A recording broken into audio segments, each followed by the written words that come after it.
Hi children, in this class we shall discuss about transverse section RTS of Dicot root. In Dicot root or in Dicot stem, almost all the parts or structures are same. So basically there are four parts. One is the Epiblema, which is the outermost layer in root, and cortex, endodermis and stele. So this we shall discuss first about the outermost layer. Here it is called Epiblema, not epidermis. In root alone it is called Epiblema.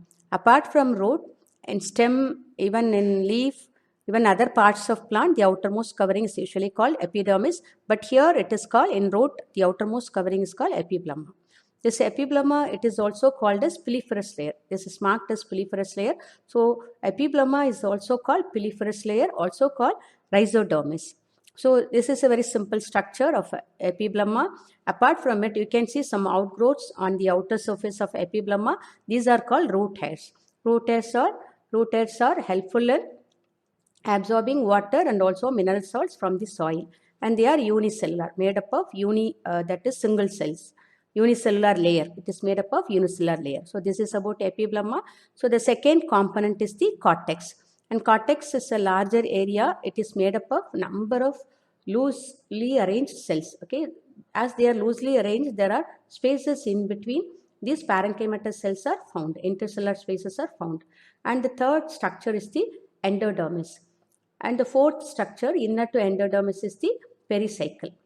And pericycle and inner to pericycle is the vascular bundles, that is xylem and phloem, and the center, which is called pith. Now we shall discuss in detail about each structure of the dicot root. So the first one is Epiblema. As I said, it is the outermost layer.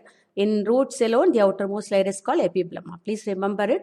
Okay. Otherwise, in other parts of the plant, it is called epidermis. An important difference between this, that is root and stem, is cuticle and stomata are absent here. But epidermis of stem has cuticle and also stomata, but in roots, both in dicot root and also in monocot root, cuticle and stomata are absent. Because cuticle is to check the evaporation, we have learnt already, and stomata, these are the minute pores, we have learnt already, to help in transpiration.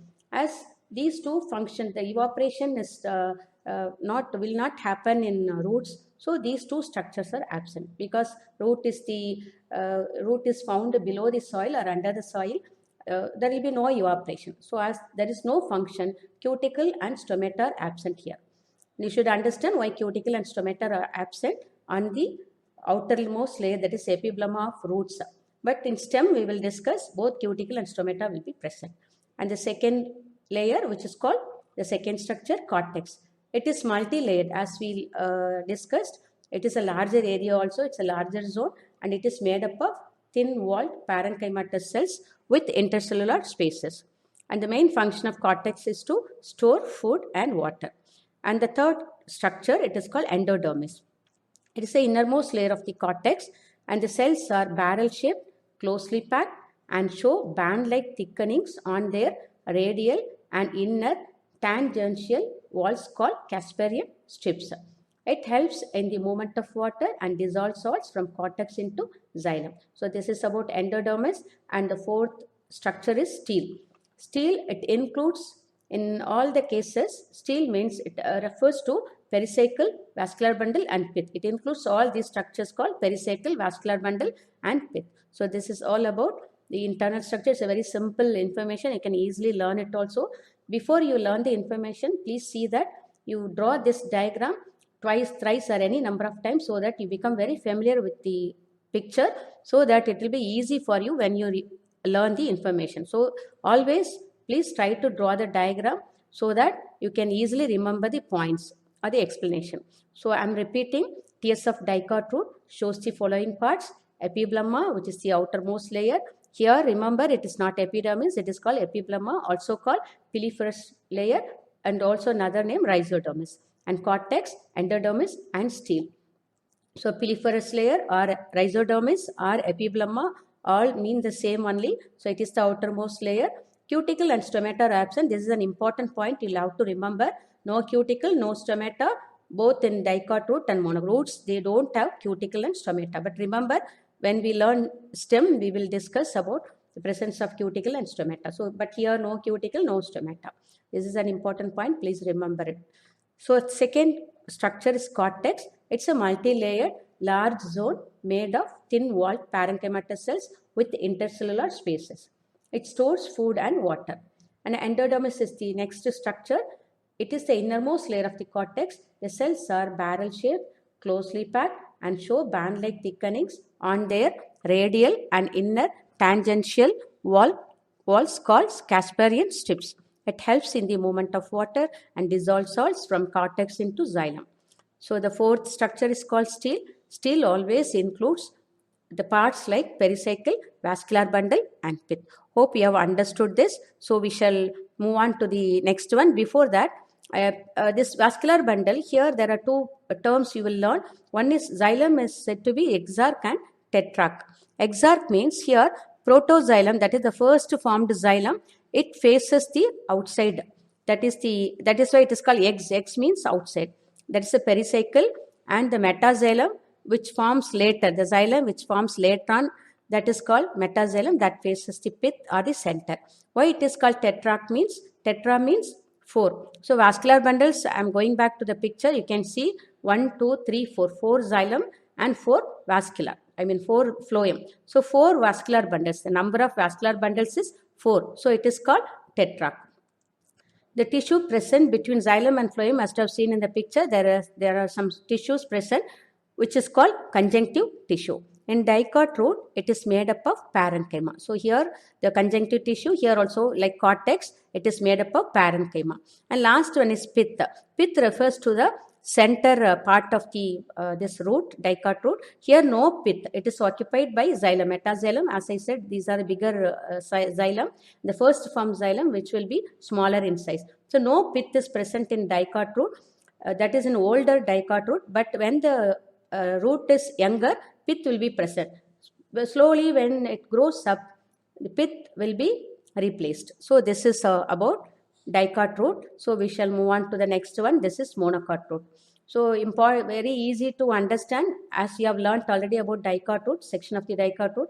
Almost all the structures will be same except for some differences. So we shall discuss now about the Monocot root. So here also the outermost layer is called piliferous layer or epiblema, also called rhizodermis, and root hairs are present. And this is about epiblema. And second part is the cortex, which is made up of parenchyma cells. And third part is the endodermis, and fourth part is the stele. So we shall discuss in detail about all these parts. So this is the explanation, and this slide shows the explanation of what is the TS of Monocot root. So epiblema or rhizodermis is present, which is the outermost covering, then cortex, endodermis, and stele. So epiblema, rhizodermis, it is the outermost layer of the root, and it is made up of single layer of thin wall parenchymatous cells. Stomata and cuticle are absent. So remember, this is the same information what you have learnt in Dicot root also. So as both whatever it is, roots, they don't have stomata and cuticle on their epiblema. Root hairs are present. Root hairs must be present because roots have to absorb water. So the root hairs are the structures which help in absorbing water and also mineral salts. So this is about epiblema, rhizodermis, and cortex. It is multi-layered, large zone composed of parenchymatous cells with intercellular spaces. It stores water and food material. Endodermis, it is the innermost layer of cortex with characteristic Casparian strip and passage cells. Casparian strips are the band-like thickenings made up of suberin. Suberin is a substance made up of fatty acids. Then stele. Stele, as we learnt already, it includes pericycle, vascular tissues or vascular bundle, and pith. So we shall discuss about what is this stele. Pericycle it's a single layer of thin-walled cells. The lateral roots originate from this layer, and vascular tissues consisting of xylem and phloem. Here, radial arrangement, both in that is in roots, radially arranged xylem and phloem, which are the vascular bundles, they are arranged radially, that is on the different radius. In Monocot root also, xylem is exarch, that is pericycle, that is protoxylem facing the pericycle and metaxylem facing the pith. But here it is not tetrarch, here it is polyarch. Why it is polyarch means you can see in the picture there are more vascular bundles are seen, more xylem and phloem. Okay, and last one is pith. This is also an important difference between monocot root and dicot root, that pith is present here. There we discussed that no pith is present. Pith is present in dicot root when the root is young. But when it becomes mature, pith will be occupied, okay, occupied by xylem.